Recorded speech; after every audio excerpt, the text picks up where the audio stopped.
Bree, before we begin, as we inform all of our guests, this is going to be recorded. The voices are going to be distorted. We're going to preserve your anonymity. So we're only going to post the audio portion for everybody to publicly scrutinize our opinions because we feel it's important. We feel it's absolutely important to have all our views out on the table, all our cards out on the table, so we're not having any kind of underhanded dealings, and all our views are free and open to public scrutiny so that we can get the best view possible. Because that's how we believe we can only get the best view possible, is that the most eyes are on our views and can critically poke holes in any of our weaknesses. And also, we feel like the truth will be strengthened by critical scrutiny. So we're not afraid of it. We want these views to come out publicly. We want people to see what we're about, and we want people to hear what you're about. So, just to let you know, we're going to be recording this. Do you agree to have this recorded? I agree. Perfect. All right. Let's start off. Just give us a little background. You don't have to go into, detail where you're born or whatnot, but just what's your background into your concern for either feminism, men's rights, men's issues, women's issues, or just kind of get a little gist of where you're coming from. First and foremost, I'm an egalitarianist. I'm a okay, what's that? I'm sure a lot of people will be confused with terms like, even, you throw the term around feminist, and most people are like, oh, you mean those chicks with the butch haircuts and that are 300 pounds that are angry and have 500 cats? Or do you mean like the neo-feminists who are into, breast cancer awareness? So there's so many different camps. So let's help everybody out that's going to be listening to define our terms a little bit. So an egalitarianist is a humanist, and it's also a humanist, which is it's someone who believes in equality regardless of gender. Okay, so equality for cats too? Yeah, I love my cat. Equality for cats. Okay, hang on, let me shut the door just to make sure I get no noise in there. Okay, go ahead, keep going. Yeah. So equality for cats, people, grass, everybody. All right. Except pigs, because I like bacon. Okay, I love bacon too, so I would say we don't extend those rights to pigs. Otherwise, I can't have my bacon, egg, and cheese burrito in the morning. So I totally agree with you. No rights for pigs. Okay. No rights. But yeah, I first got introduced to men's rights by Girl Writes What, and I always felt that Girl Writes What. Okay, so that's kind of she's kind of a known woman in the men's rights circles. Most of them are worshiping at her feet. She, believe it or not, she has more balls than probably 99.999% of the MRAs, the men's rights activists out there. So it's pretty sad. It's pretty telling that this woman has more balls than all the men there combined. I think you should tell that to her OBGYN, Yeah, I'd love to help examine her mind. I mean, get to the bottom of her. Okay, so you're familiar with her work, I suppose, on YouTube or through other written means. Every now and then she posts. So you came across her work. You listened to some of her videos, I take it? Yeah, and I was really interested in it because I never really felt that. I've tried to listen to some of her videos too, but she's obviously very thoughtful, but her voice just sounds like this when she's talking sometimes, and it sounds like this, and it's like 5 hours of talking like this, and I don't know if I can stand that without shooting myself. Yeah, she's very monotonous. I'll give her that. I'll say that. So not the most exciting, but obviously educated in these issues. I think that it's important when we look at issues, sociological issues, that we really try to look at all aspects. And I felt like feminism really ignored some of the aspects of what the men were going through at that point in time when feminism arose. And I think that today feminism has evolved to a place where it seems like women's hierarchy of needs is put higher than men's, and I don't agree with that. Okay, let's backtrack a little bit. I understand what you're saying here because a lot of women are, well, I wouldn't say a lot. We've started to see women here and there voicing their concerns with what's going on in feminism today. I just saw a recent kind of issue going on where there was a woman who was recently arrested for making 11 false rape allegations. Now, I was thinking, what happened during the other 10?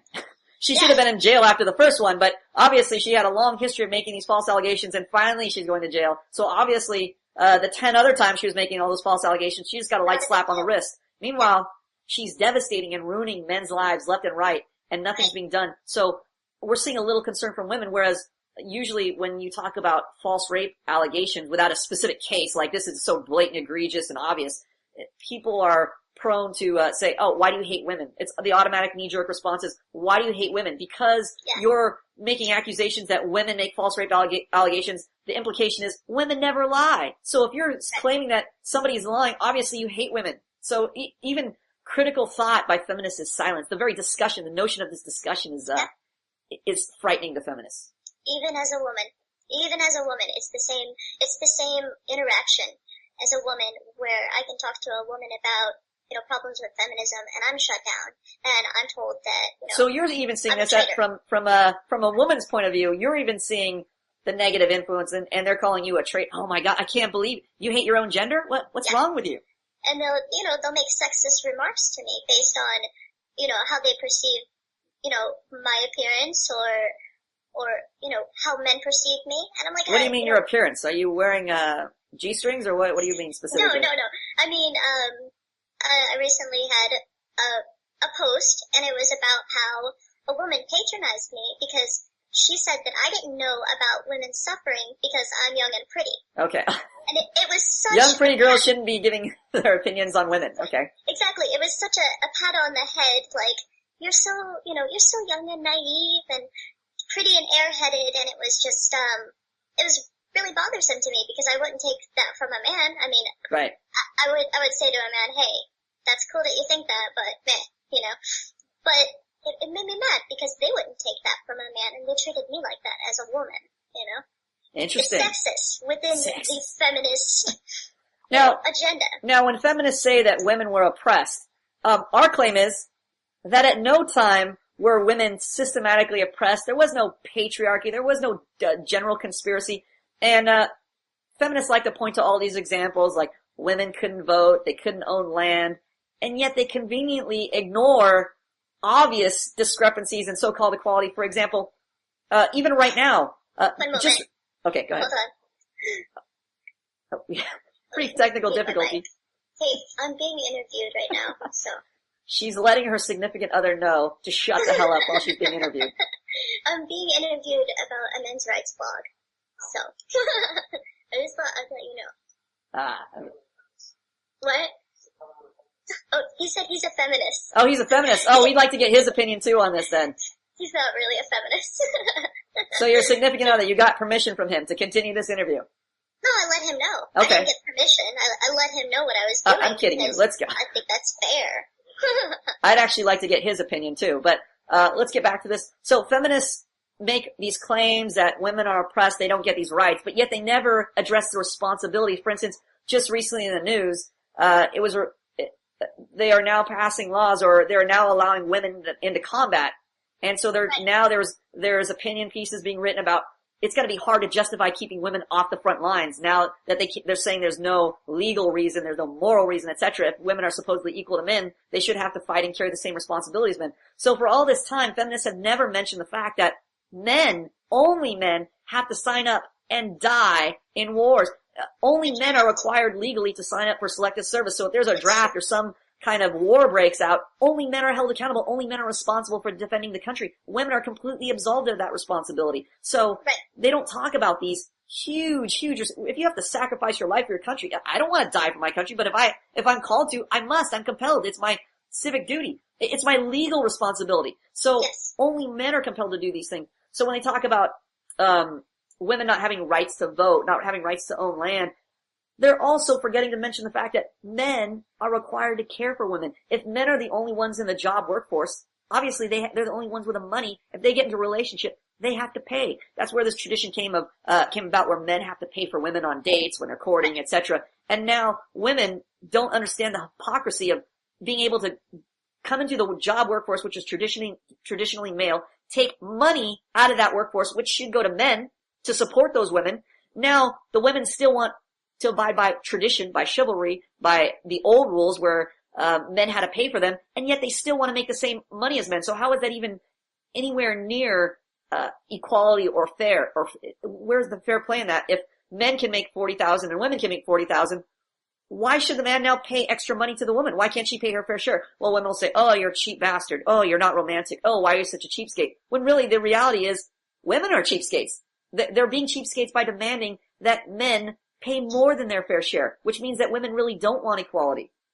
I think that, there is something to be said, of feminists not really knowing what direction they want. I'm not gonna say, like women as a whole. But you're right, there is a trend where women don't pay for the dates, and if a guy's not going to pay for the date, they protest. They're not happy with that, and that's not something what they want to do. I've encountered plenty of women that have been like this, and I think it's grotesque. I don't agree with it. As a person who is on the receiving end of dating, I have firsthand experience, and we definitely hear stories from guys around the world. Since we're an international academy, we work with men around the world. We hear the same stories that the problem is, because feminism right now has a negative connotation. When you say feminist, immediately you think fat, ugly butch dyke, or angry woman who hates men. So even women in Hollywood, they don't want to be termed a feminist, a person, because it carries this connotation of somebody who's bitter against men.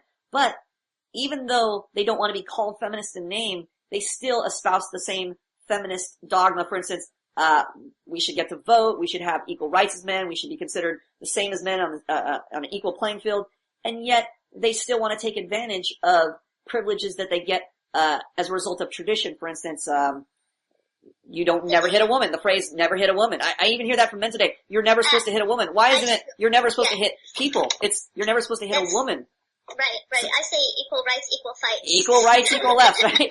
If you wanna put yourself in the position of a man and be considered equal to man, that means you need to bear the same responsibility as a man, which means if a man were to provoke another man, that man would get into a fight, then it should be no different for a woman. Even if, women will say, oh, I'm smaller than him, he shouldn't hit a woman, I'm obviously smaller. Right. My claim to him or to her would be, well, obviously one of the men in a fight between two men is gonna be smaller. Just by virtue of different sizes, right? But distinction. Does that mean the smaller man gets a pass because he tried to pick a fight with a bigger man? Right. No, it would be unheard of. So for women to use this argument like, I'm a woman, poor defenseless woman, especially you see in media stories whenever a man is committing domestic violence or so-called domestic violence, or there's a story where an athlete beats his girlfriend. It's always the 300-pound athlete beat the poor defenseless 96-pound woman. Why is their weight or gender relevant if women are equal? If women are equal, it should be a person hit another person. It's true. I have an interesting anecdote about that kind of thing. I have a friend, and in about a road rage, this guy cut her off or something like that. Right. And she got out of the car and she hit the man. She assaulted the man. Okay. Mm-hmm. Then she gets back in her car. When she gets back into her car, the man follows her to her house. Mm-hmm. And he beats the shit out of her. Wow. Okay? Yeah. So I'm gonna applaud the man on this one. Okay, keep going. Right. So then, she calls the cops. Okay. And the cops tell her that if you want to press charges on him, then you're gonna have to go to jail too. Right. Understandable. Okay. They're both fighting each other. Right. They gave her the opportunity to press charges or not. They didn't tell her, you're guilty. Right, that's shocking, especially since she's instigating a fight by physically assaulting a guy. Yes. It's a ridiculous justice system. It's ridiculous. It's not, it's not fair, and it is biased in the women's perspective. And, they don't realize it. I mean, they're always like, I want to be equal to a man, I want to be equal to a man. Well, personally, I believe that I am every much as equal to a man, except for evolutionary differences between men and women, okay? Mm-hmm. That's what I have to say. But then more so, I think that you should actually fight to get the same penalties that a man would get if you really want to be equal to a man.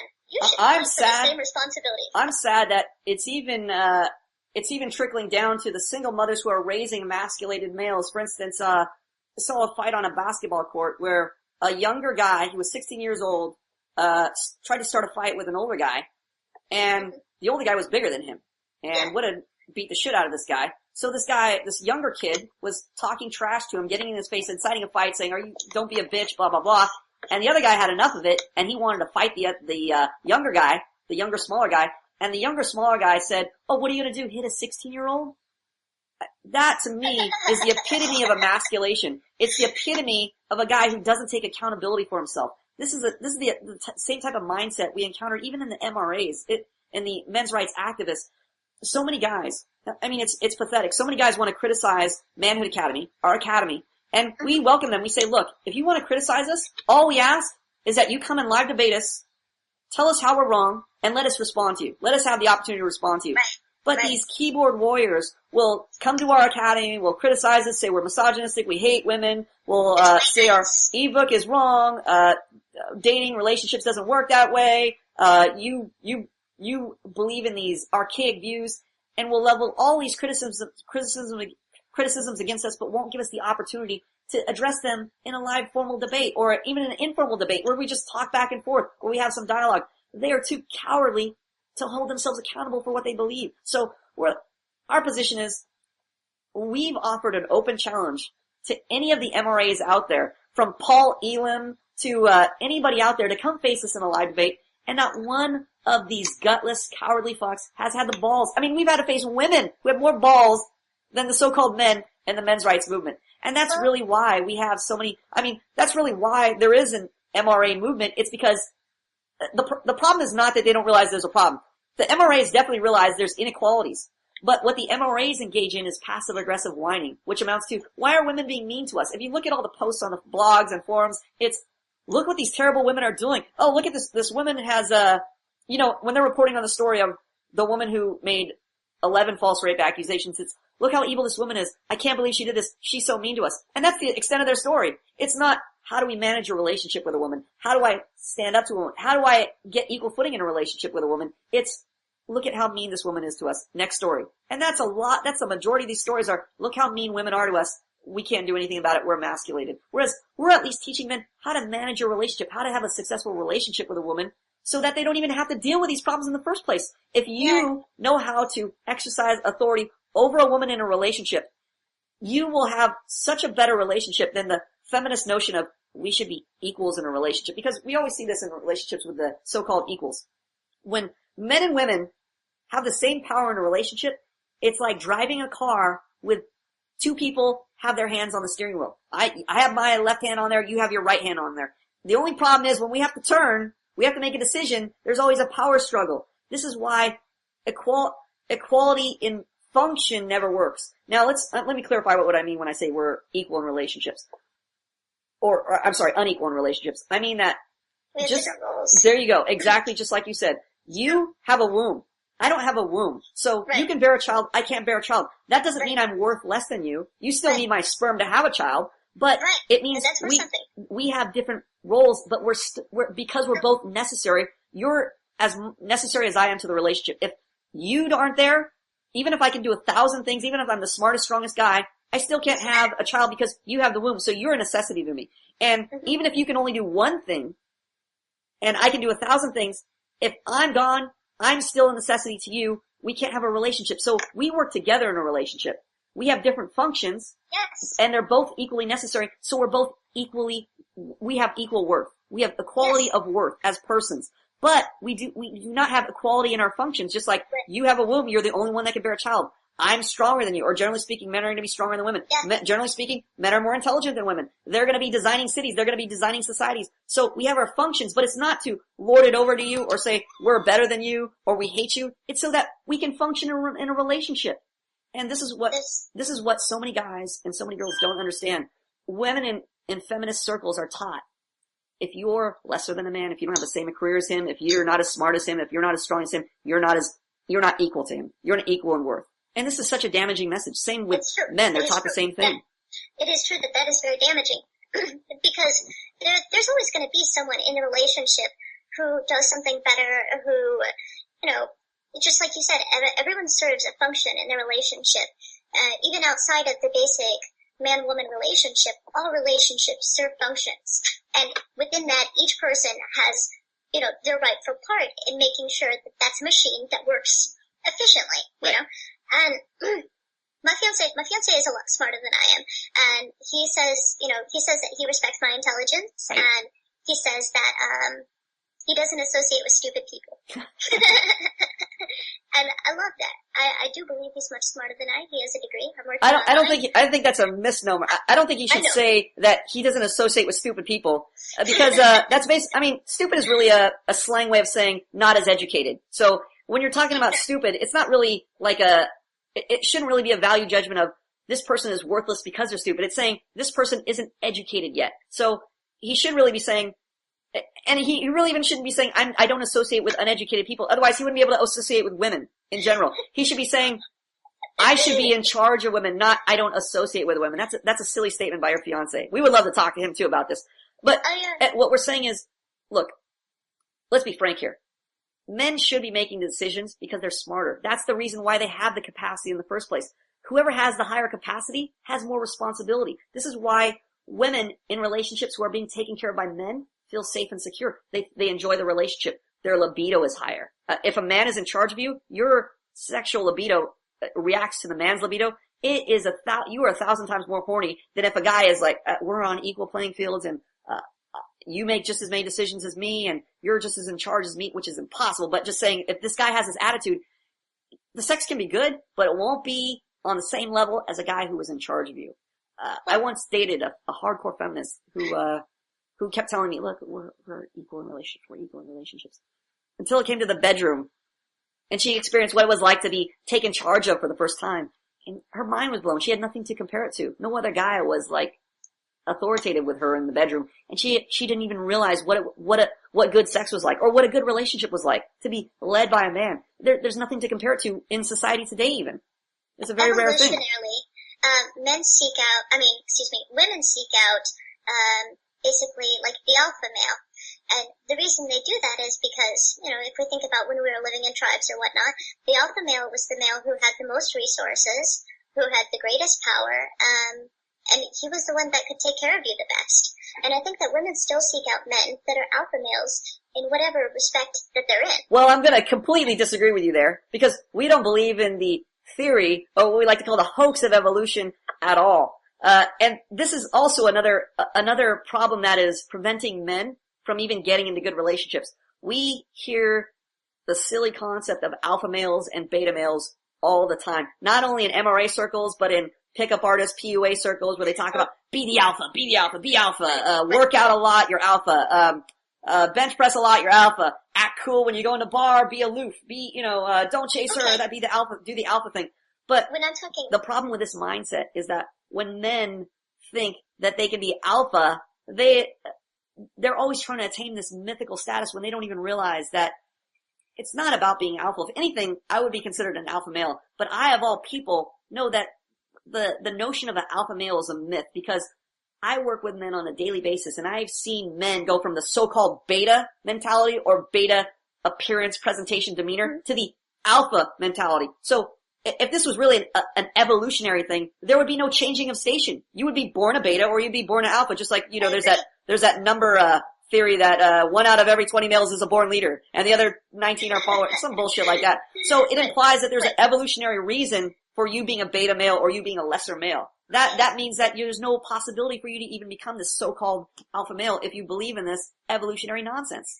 What I mean when I say alpha male is, a man that provides, a man that is strong. It can be physically or... Okay, let's say a man is weak. In his ability. Let's say a man is weak. What are we talking about when we're strong or weak? Because I'm sure I'm, maybe of an average strength, and there's guys who are maybe, shorter than me, maybe 5'2", that are not as strong as me, and I'm sure there are guys that are super yoked that are super strong. Now that I'm of average strength, how does that hinder my ability to lead a relationship with a woman? How does that hinder my ability?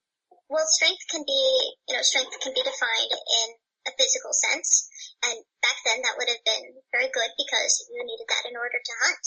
You needed that in order to fight other males, because there's always been a fight. Well, we're still fighting other males. I mean, back then, if you can have a really strong guy, and if he has a sword, maybe if he's twice the size of you, he can cut you, but if you can invent a bow and arrow, he's not going to have a lot of chance to even attack you. Just like today, it doesn't take any power. You can be a scrawny guy and push a nuclear button and That's true. annihilate another nation. So strength is it's irrelevant in a global sense, but in a personal sense, yes, you still need to be strong to open a peanut butter jar or to fix a tire. Right.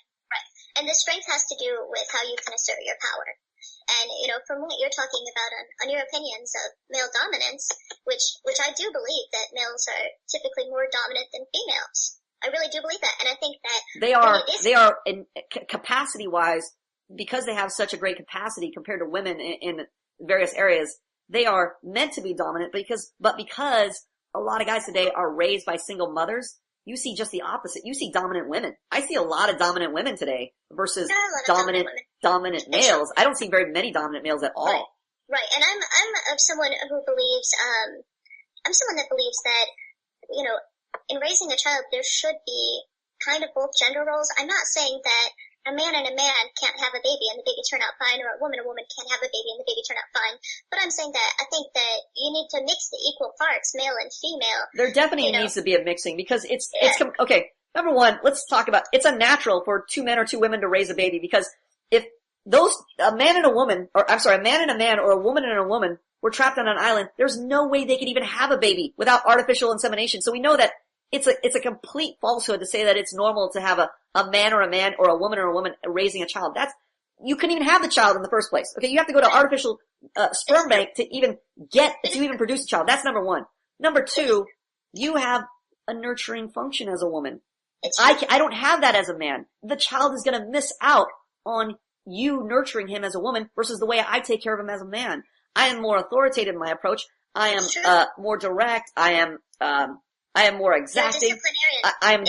This is also why men should be disciplining children in relationships, not women. Women have the more motherly, nurturing role, taking care of the boo-boos, those type of things. And a child needs both of those things. If you restrict that from a child and you don't give them that, you see a lot of problems. For instance, we see the mother side, what happens when single mothers remove men from the equation.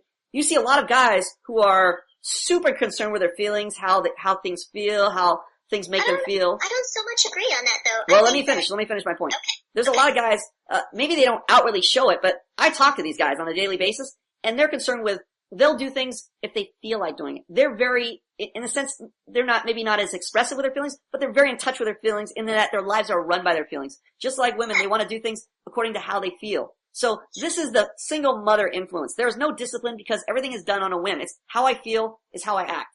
Whereas when you have fathers who discipline their children, they are taught to do what is necessary versus what they feel like doing. And then you see where guys develop self-discipline, where they're able to forego, let's say they feel sick, they go to work, or they don't feel like working out. They still do it because they're disciplined. Or they resist eating 12 donuts because, again, they know how to reject how they feel and do what is necessary. So we see the influence of both sides, and we see the problems when you remove that. If you remove the dad, you have guys that just know how to, go with their feeling, do what's, work according to their whims, which is most guys today. And very rarely, you don't see on the flip side, is when a guy is just raised by his dad, you don't get the feeling side. You just get, what should we do? What is required right now? Not, where are my feelings in this whole equation? Where's my humanity in this? Which is an essential component that women bring to any relationship. You can't have just one or the other. You must have both in a relationship, especially for a child. Yeah, I think that sometimes when males are raised without a male influence, they will actually try to overcompensate for that lack of male influence. And it's not like you said, in my opinion. I believe that there are cases of that where the male becomes, let me tell you from direct experience, that's dead wrong. Guys maybe 1 out of 1,000 may try to overcompensate, but for the most part, those guys raised by women are very passive. They're very passive aggressive. They're very sarcastic. They're not very authoritative at all. This is how I know, like, if a guy is a certain way, when I talk to a guy in the beginning, I will guess, just based on his demeanor and how he presents himself, whether he's raised by a man or a woman. And 9 times out of 10, if he's very passive and very docile, is very indefinite, can't make a decision, is very conflicted, very emotional, this type of guy is raised by a single mother. It's not an accident. So the guy you're talking about, the overcompensating guy, isn't the norm for a guy raised by a single mother. Well, I could have a subjective view because I grew up pretty much in impoverished areas. I grew up in... Yeah, but I'm telling you from the view of working with guys around the world, not just in one section. I understand that, and I'm talking, I am admitting that I could have my own subjective opinion on this because of my experience and what I've witnessed, and I do think that, men that are living in the ghetto are eager to, they're eager to put on a facade. Okay, okay. I understand what you're saying, and let me address that. Let's talk about black culture, which is really, it really represents ghetto culture or any kind of poor neighborhood. Sure. In America particularly, a lot of rappers, guys in the hood, raised by single mothers, and they exactly do what you say. There is that overcompensation. So it's almost like two things. Okay, let's break it up. You're actually correct, and I want to restate what I said to incorporate that. Okay. It's not that there aren't these emasculated guys. There are a lot of these emasculated guys. The difference is with the ghetto culture, when you have the poorer cultures, or, like black culture, as an example. African American culture. I'll put my air quotes up. These guys are definitely overcompensating. But they're dealing with other variables than just not having the father. They're also dealing with gangs, yes. rough neighborhood. When you're in the ghetto, it's dog eat dog. So, survival. Yes. Exactly. What I'm talking about specifically is more the richer or middle class type cultures, typically the white culture. But this is guys who their parents have access to some money, or they're not in a totally violent environment where guys are hitting them up for money, or there's constant like fights, physical altercations like Chicago, Detroit, any of these rough towns. So there's a different mentality, but the same emasculation still exists. It's just a different form of that emasculation. For example, you could have the toughest rapper, the toughest, ghetto, street fighter, etc. But when it comes to a woman, he bends over back. He's like a little lost puppy. Baby, I love you. I mean, a prime example is, okay, if you look at emasculated guys in cultures that aren't super duper poor, you see very effeminate, almost like emo faggish type guys who are very, listen to Elliott Smith, doom and gloom, blow their hair long in front. Okay, you see that type of emasculation. But in the ghetto, you can see a tough guy, a guy who works out, has tats, is, in a gang. But look at the women in that culture. Look at how brazen they are. I mean, I was just watching, I was looking at videos for this upcoming video we're making, so I was looking at clips, and I found clips of women fighting in Denny's, and it's insane the level of rash bravado women in the ghetto culture compared to men. I mean, yes, men will wear loud chains and talk shit, but these chicks are just out of their fucking minds, throwing glass things, breaking things, challenging guys to fights. I mean, I put a clip in there of these two women, and women, in general aren't even, they're not the size of a full-grown man, but they're raised with this hood mentality, this hood rat mentality, and they're trying to fight this guy, and they're getting punched in the face, they're getting knocked out. This guy can clearly, obviously take both of them at once, but they still have the nerve because of the culture they're raised in, where they think a man won't hit them. They're trying to shame this guy like, oh, how dare you hit a woman, while trying to instigate a fight with him. So, I think black females are very, very strong. It's not just the strength, but it's the fact that they have this mentality like, number one, you're not supposed to hit me. Perfect example was, Mary J. Blige, the famous R&B singer. Right. She has a domestic violence foundation for women. Yes, she does. And she has a husband who she's hitting in the face and telling him, while she's hitting him, what are you gonna do, Chris Brown me? What? How can she have the nerve to say that? And she's running I've never heard about this. It's in a video. You don't even need to hear about it. We have a video posted on our site. She's running a battered women's shelter, and she has the nerve to talk about, her husband. Are you gonna Chris Brown me? While she's hitting this guy in the face, and it's on video. The brazen attitude, the hypocrisy of women in this, in the ghetto culture. So you see, it's really comparative. So we shouldn't compare like men from this poor culture who are emasculated to men in like a less rough and tumble culture. Their emasculation, it's just a different form of that emasculation. But compared to the women, a generalization like that, you've got to have every subculture involved. Well, yes, but it doesn't mean that they're not emasculated. You just see a different form of the emasculation. For example, the men are in the upper to higher, upper class cultures or upper class income bracket, whatever you want to call it, are more passive. They're more passive. They're not as aggressive. Whereas the males in the in the ghetto culture are more aggressive to other males, comparatively speaking, but compared to their women, they're more passive than their women. I would say they probably are. Yeah, I think I've seen that a lot. So it's not that these men aren't, are completely different. If we look at on the surface, yes, it appears that these, the African American culture, the black guys are more aggressive and not emasculated compared to these, these pussy white guys, but that's not true at all. It's just that the emasculation takes a different form. If you look at the black women, like, they're one of the least, we ask guys all the time, and it's like, well, dating a black girl is almost like a nightmare. I mean, they did a survey on OkCupid. Black women are the least desirable because they have in the ghetto culture, they are the most aggressive. They are the most aggressive. They are like, it's like a man. It's basically like dealing with a man with tits. It's an aesthetic thing too. I mean, they've done studies that show that Asian men and African women are the least sought after physically. Asian men and African, you know why? Asian men are very emasculated. I didn't know if you know this. Not going there. Look, but yes, the culture is irrelevant. It's really what I'm sorry, I should say the ethnicity is irrelevant, not the culture. The culture is very relevant. I said that completely backwards. Understandable. The Asian culture is very passive.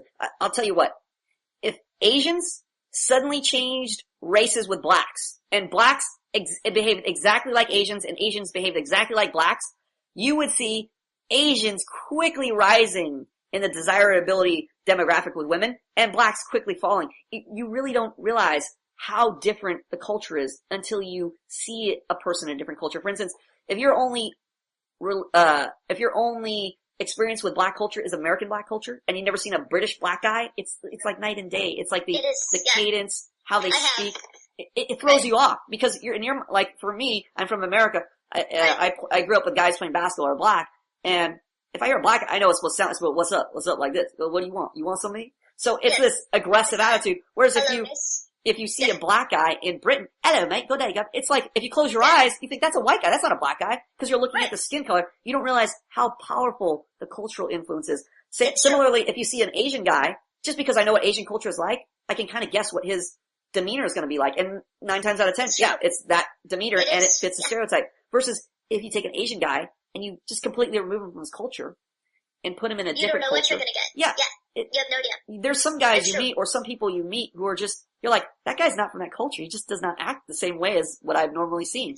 And you see that cultural influence is so strong. So it plays over. So now when you meet an Asian, because you've met so many Asians who are just like that, you naturally assume, he's going to be that way. So when women say they're not dating Asian men, it's not that they're dating individually, they're not dating Asian men, it's that they're not dating the Asian culture. That's really what they should be saying. They're not dating the Asian culture. I can say that that's probably true. I can say that's agreeable. I mean, I can understand that. But I do hear something that I have heard, but I haven't heard it from Asian men, really, per se, is that, Asian women are very subservient.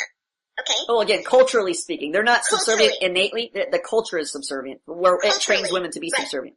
And the American men that I know that have married Asian women have gone on to say that their attitude did a 180 when they came to America. That's a prime example. Like, everybody talks about, I want an Asian wife because they're so submissive. They don't realize it's not that the Asians are submissive, it's that their culture is submissive, because when you take a mail order bride and bring her to America, they say she gets Americanized, which really means she switches culture, she adopts the norm, the social expectations of women here. And women here have a terrible culture. I mean, women in the U.S. have a terrible reputation because the culture is so bad. The culture for women here is bad.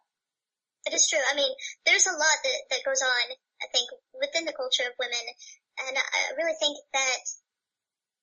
it's confusing what women want for other women and what men want for women. And I think that may be somewhere that you're coming from, is that what women want for women isn't necessarily what men want for women, and this causes problems. It's exactly this causes that. a problem in the relationships. And then I will dare say that feminists go on to put women down for not behaving in the way that they do. When you say, that's exactly what I mean. When you say that what women want for other women, you could just very well replace that with what feminists want from other women, because, and you can do the same with men. In general, when women want women to behave a certain way, it's not innately how they want them to behave, it's how they were taught to behave. And how they were taught to behave is very aggressive and feministic. It's very much, I need to be in control of the relationship. I need to be in charge of the man. It's trying to be the man in the relationship. It's trying to take the male function, the male role. That is the problem, because men want just the opposite. And if they really wanted a functional relationship, they wouldn't be asking women what women want. They would be asking what men want, because they're trying to get in a relationship with other men, not other women. So to get an opinion on what a guy wants from another woman is absurd. Women obviously don't understand. It's obvious that women don't have the same reasoning capacity as men, because they couldn't even figure this out. It's such a simple concept, because men all the time, they always ask women, what do you want? I mean, it's just, even though it's a bad idea, it's a natural inclination. If you're trying to figure out how to date that other gender, you generally want to get the opinion of the gender to say, what am I doing right or wrong, or what should I do to get you? I mean, that's just a natural, common sense inclination to do that. The fact that women don't go to men to find out what men want, it's almost absurd. Where we talked about gender roles, I have to say, I don't think that, men are inherently smarter than women, or, women are inherently stupid, but I do think that they have different forms of intelligence.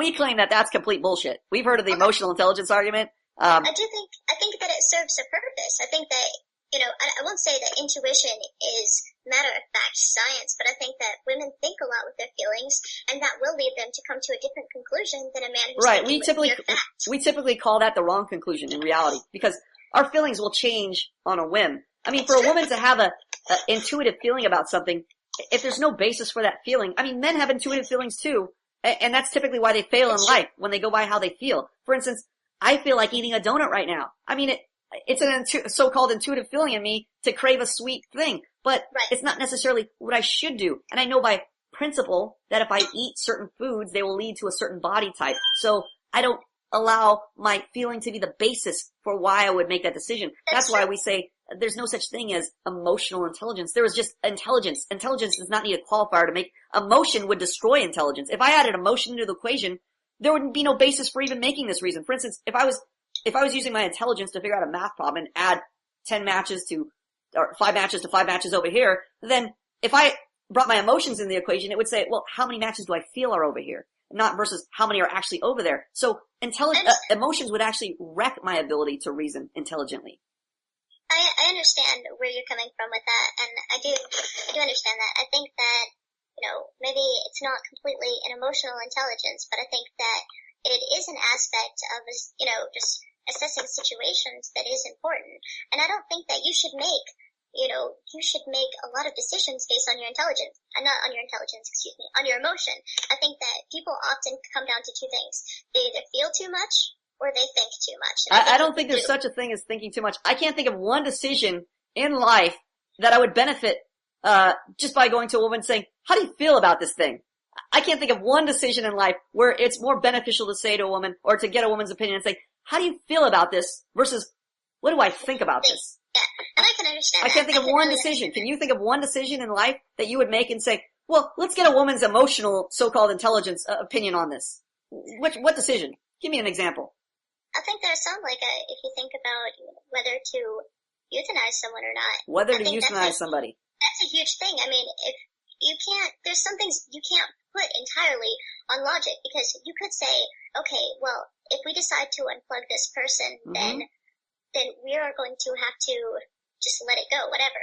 If we don't decide to unplug this person, what we'll do is we'll have to acquire a lot of debt, and that's going to suck. But in the same, there is a chance that they could come out of this coma. You know what I'm saying? That's the kind of So thing how would we use a woman's so-called emotional intelligence to figure out the best solution here? Because you would have to go above and beyond the logic. I mean, the logic would say... Okay, so we throw out... What would logic say? By the way, I don't believe in logic, because logic is a formalized... It has its own problems, but I would use reason, but we'll kind of, just for semantics, we won't care. Alright, the rationale. Okay, so the rationale would say that, they might not come out, and we might just keep on acquiring this debt until they're dead. Okay, so the rationale, in your belief, only covers the financial aspect here. It covers the financial aspect, but it also covers the fact that they could, they could come out of the coma. They could come out of the coma. Okay, that's another rational consideration. Right. Alright, so rationality only covers their payment. Got it. You win. Okay, you totally win. I call it. I was wrong. You tap out. Okay, good. Thank you. I admit it. This is why men should be in charge. We use our brains.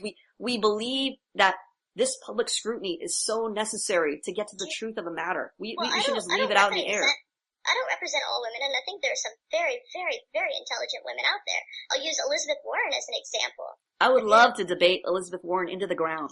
Let her know. She wants to debate. I'll debate her into the ground. Let her know we're here. Do you have her financial, intelligence? Do you think you have her political intelligence? I don't need her political or financial intelligence, because intelligence does not require a qualifier. There's no emotional intelligence. There's no political intelligence. There's no economic intelligence. There's only intelligence. There's only the ability to rationalize and reason about things. And then once you have that ability, that discipline, then you can apply it to situations such as an economic situation, such as a relationship, an emotional situation, such as the economy, etc. So it's not that I need to become or apply a different form of intelligence to working with the economy. No, I need to be able to be rational first. Here's the great thing about being rational. If I'm rational and disciplined in my thinking, in my reasoning capacity, somebody could teach me about the economy, and I could be just as bright about the economy as anybody on the planet, because I understand the principle at work here. If I'm just like I'm understanding how the principle of gravity works, how Right, physics works. I can apply that to many areas of life. I would like to ask you, have you ever met a woman that was more intelligent than you? Not yet, but I will leave that possibility open. Do you think that even by saying that you could be ignorant? Because ignorant by Well, definition, hold on. Ignorant by definition is uneducated. mm-hmm. Do you think that you could be ignorant as to whether women can be smarter than men or not because you have never been educated with a woman that you perceive as smarter than you? Okay, here's the thing. Here's how I would discount that argument, rationally speaking. Okay. In order for us to determine who would be smarter, we would have to know who had the ability to do what with their information. For instance, if I know what 2 + 2 is, great. Or if I know what the capital of Alaska is, great. But that doesn't do anything. That doesn't accomplish anything. It's just a dead fact. I have to be able to do something with my knowledge. That would make me intelligent. If I just knew something, if I just knew what what that thing floating around the Earth was called, the moon. You're an idiot savant. Well, it just means I know something, but that doesn't necessarily make me an intelligent person. I can't do anything with that information. So we have to establish a criteria for what's intelligent first. Now that we've established that, you have to be able to do something with what you know. Now I have to see, is there a woman out there who has the capacity to do something with more? her intelligence. Yeah, can she accomplish something? Is she accomplishing something significant? For instance, let's say a woman knows how to blend her eyeshadow with her foundation, right? So it looks aesthetically pleasing on her face. And I don't know how to do that. Well, she may have more knowledge of makeup and she may have more ability to combine that, that foundation with that mascara. She may have that ability to do that, and I may not have that ability, but is it significant? Is it worthwhile? Is it something which we value? No. So then we have to say, well, the person who would be the most intelligent would have to be able to do something with what they know to accomplish or achieve something significant, which is important to all of us. So with that criteria, no, I have not met a smarter woman yet. Like I said, when I've met a smarter woman, it will have to be scrutinized. This is why these types of conversations are so important, because if I was just in my own house and I only talk to myself, I could believe I'm the smartest person on earth. But as soon as I start interacting with other people, there's going to be other opinions, there's going to be other views, and I'm going to have to account for why my views don't mesh with their views. That's why critical scrutiny is so important, because we can get so many eyes on the subject, on our thinking, on our thought process, and they can scrutinize and say, why do you believe this? Well, what about this flaw here? Well, what about this? Did you account for this? And if we have all these eyes on our views and our perspectives, we can then say with confidence, oh, what I believe isn't insanity because other people are verifying this. Other people are vouching for what I'm saying. Other people have this experience too. It's not a foreign experience. Here's my next question then. Intelligence is measured by your ability to receive knowledge in a way. So do you think that you're being detrimental to your own intelligence by saying that there is no intelligence that you can get from a woman? I'm not saying that women aren't intelligent. You're not hearing me. I'm saying I haven't met a woman who is as intelligent as me. And again, it's like saying, you're really asking me a bad question, because it's like implying that women should be, it's like implying that women should be as intelligent as men, as if that's their function. It isn't. That's the reason why women are as intelligent as men. Function. Don't you think? It's like saying, look, it's like saying, have you ever met a man who can produce as much sperm as you? No, because your function is not to produce sperm. That's the same question you're essentially asking me. Have you met a woman who's as intelligent as you? Or have I met a woman who's as strong as me? No, because that would defeat the point of my male function. I have strength because I have certain responsibilities that go along with having that capacity, that strength capacity. Just like I have certain responsibilities that go along with being more intelligent than a woman. I have to ask, do you break down intelligence into different sectors? Because I can say very well that I do believe that men excel more in math and science than women. I can say that very well. I can say that too. I agree with that. Right. But then I can also say that if we look one step further, we'll see that usually women are the ones who excel in reading comprehension. I would say that's completely false. I would say that's completely false. I don't believe that. Our best philosophers are men. Of course. Ayn Rand doesn't even hold Rand doesn't hold a candle to our greatest philosophers. Are you familiar with Hypatia? Who's Hypatia? Hypatia was a brilliant natural philosopher, and she helped develop a lot of stuff that we have in math and science today. She was also, a brilliant philosopher. She's not as recognized. No, she's not Aristotle. She's not Socrates, but she was one of the brilliant, philosophers that gave us the foundations of what we know in education today. What did she give us that we didn't already get from a man? What philosophy? I believe she was one of the people that helped develop the Pythagorean theorem. And She then developed the Pythagorean theorem, not Pythagoras? I would beg to differ. she helped. I said she helped. Did she make sandwiches for him? Because I'm pretty sure she had nothing to do with the Pythagorean theorem. No, but she did help. She did. Hypatia. How so? Where are you getting this information? Well, that was from philosophy. From philosophy. Number one, the problem with taking or getting information from academic courses is that academia is controlled by feminists. You want to be able to get your information from reasoning, from multiple sources, and not just from a classroom, because classrooms today are notoriously dominated by women, and it's a lot of bullshit revisionist history. I mean, the so-called historical facts that I've heard from women are absurd, and they're getting them from classrooms. They're absurd. I have to ask, the feminists believe in the male patriarch. Do you believe in the female patriarch? What's the female patriarch? I'm saying, if you believe that education is controlled by feminists, do you believe that there's a female patriarch? A female patriarch? Right, it would be the exact paradox of the male patriarch. That's what I'm saying. What does that mean? The feminists believe in the imaginary male patriarch. Yeah, but there are you don't understand, there are male and female feminists. Like, the women use sex as a weapon in this feminist game. And the men who are raised by single mothers are the lawmakers, are the enforcers who pass control from men into women's hands. So there's a concerted operation. It's not that they're conspiring with one another, but by virtue of a man being raised by a woman solely, as in the case of single mothers, just like Barack Obama, notorious example of a mangina raised by a single mother, he is now espousing the views of a single mother. I mean, he's not even bright enough to realize that the wage gap is a complete and utter farce. I mean, there are noted economists who have debunked this time and again, and we've done it ourselves. And yet the president of the free world, who has access to all this information, is still espousing a view that's been debunked 1 billion times over. I think that it's kind of like, it's patronizing in a way. I think it's like patronizing to women to say that, women need so much special attention. And I think the government, especially Barack Obama, who did, what was his agenda with the girls going to school? Do you remember that? Well, he's got an unconstitutional council for women and girls, as if they need more of a push. We already got affirmative action. We have Title X in college. We have all these bullshit policies that are just meant to favor women and give them a head start over men, and yet we send the hypocritical message that women are equal. I mean, it's so absurd to have all these legal and social policies, and yet to tell women, or to tell men and women, you guys are exactly equal, but by the way, we're just going to give a push to women for no other reason that we're equal. Well, what? Your gender? You have a Y chromosome, and you have a penis. I do think, like, as a woman in America, I have an X chromosome and a vagina. Right.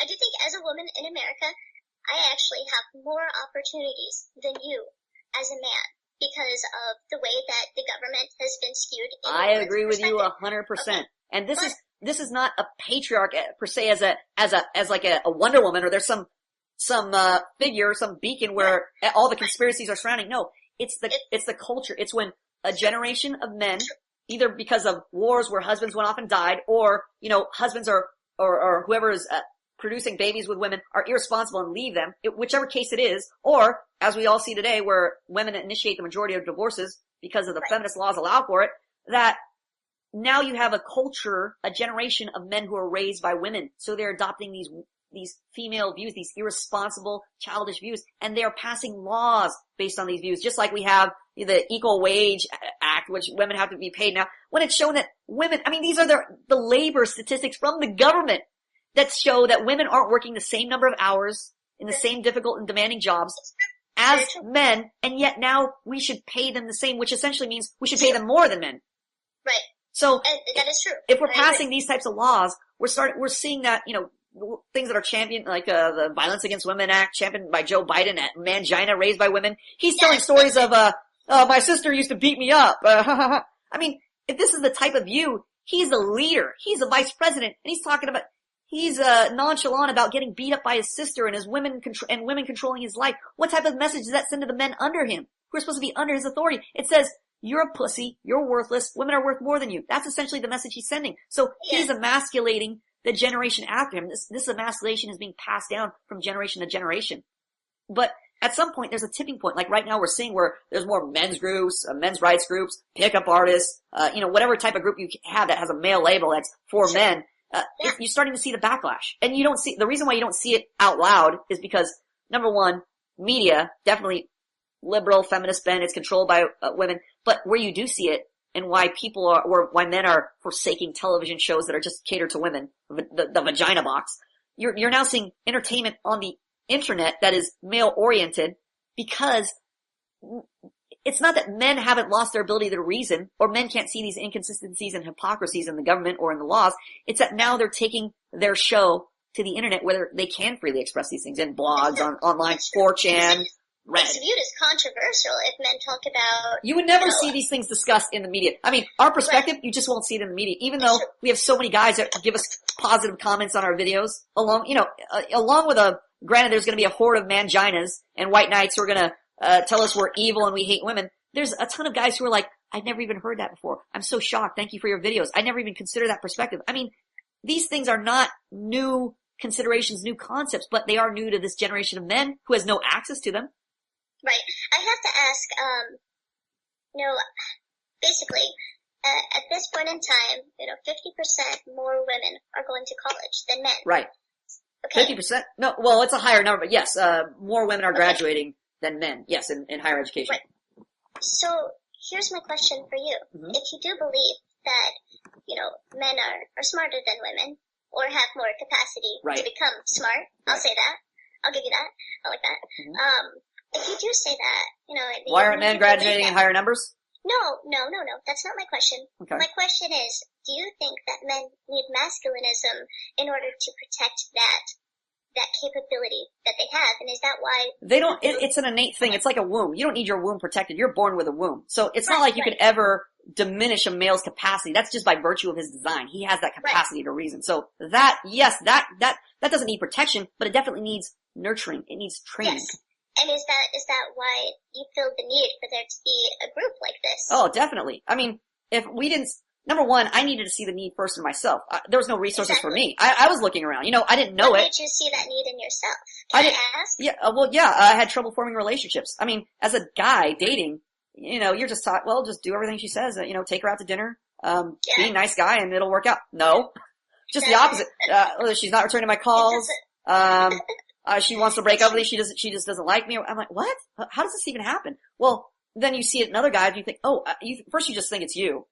Then you start realizing, oh wait, there's a generation of men there's other guys that having this similar experience. Why? And then you start seeing other things and you realize all this time you've been looking for answers and there are no answers because there's no groups. Nobody's telling you this stuff. I mean, I had to learn this stuff the hard way. And if I'm learning this, I'm seeing other guys who are experiencing the exact same problems. There's guys that are depressed, committing suicide, have no direction in life, can't choose a major, can't find a job because they're like so timid, they're so passive. I have a guy who can't hold a job because he doesn't know how to manage relationships in the job.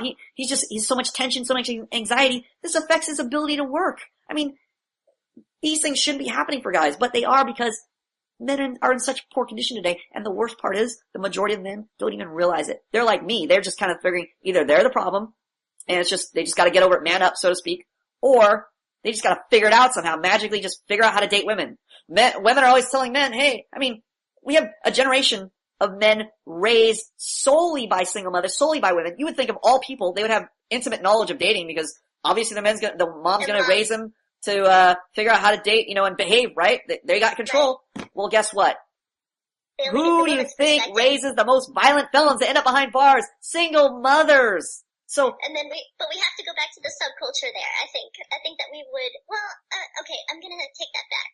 I'm really gonna take that back. I don't think that is just within the subculture. No, not at all. Statistics on that though. It's interesting. You should look that up. Look up how many prisoners behind bars are raised by single mothers. Single mothers. I think that's a good horrible. thing. It's horrible. But don't you think that just goes back to the, like I said earlier, overcompensating?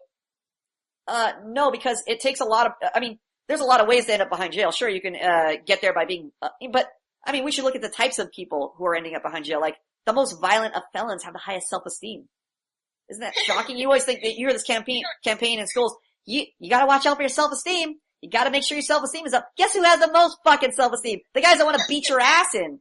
Because they don't give a fuck about you. They only care about themselves. They've been taught, hey, I'm the greatest. I'm special. I'm super. And that means they're not taught to consider you. So, the most violent people are the people with the highest self-esteem.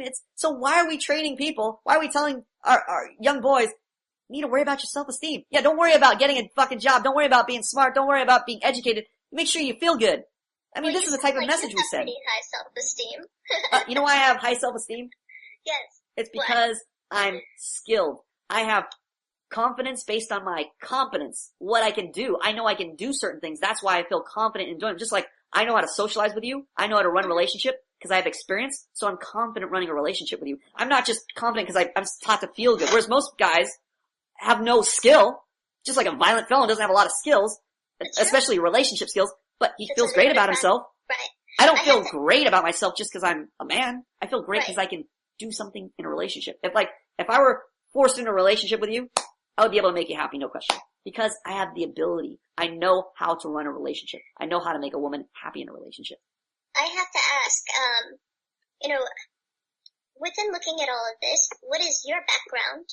Do you have a single mother parent? Yes, actually I do. I have intimate knowledge of how horrible single mothers are because I too was raised by a single mother. I was an emasculated puss growing up. Okay, and now my next question is, what vulnerabilities do you have now that you have changed, your whole outlook on everything? What vulnerabilities? I don't understand the question. So, even though you've changed your outlook on, your own masculinism and all of that, what vulnerabilities do you feel like you still possess? What have you not gotten over that you... Oh, what have I not, what do I still retain? Yeah. I don't know if I think if you're living in the culture, you're obviously influenced, just like you're obviously influenced by advertising. You may know that it's wrong to buy a can of Coke because it's just sugar water. But if you see people on TV and billboards and your buddies are all drinking a Coke on a hot day, you're going to want to drink a Coke. So, I know there's problems with feminism. It's ridiculous. It's a fraudulent philosophy. I know how men should be acting and they should be in charge of relationships. But you can't help but just be influenced by just seeing how the majority of men run their relationships, the things you see on TV and movies, how they portray, female characters are always portrayed as kicking ass and beating up men, and men are portrayed as dorks and losers.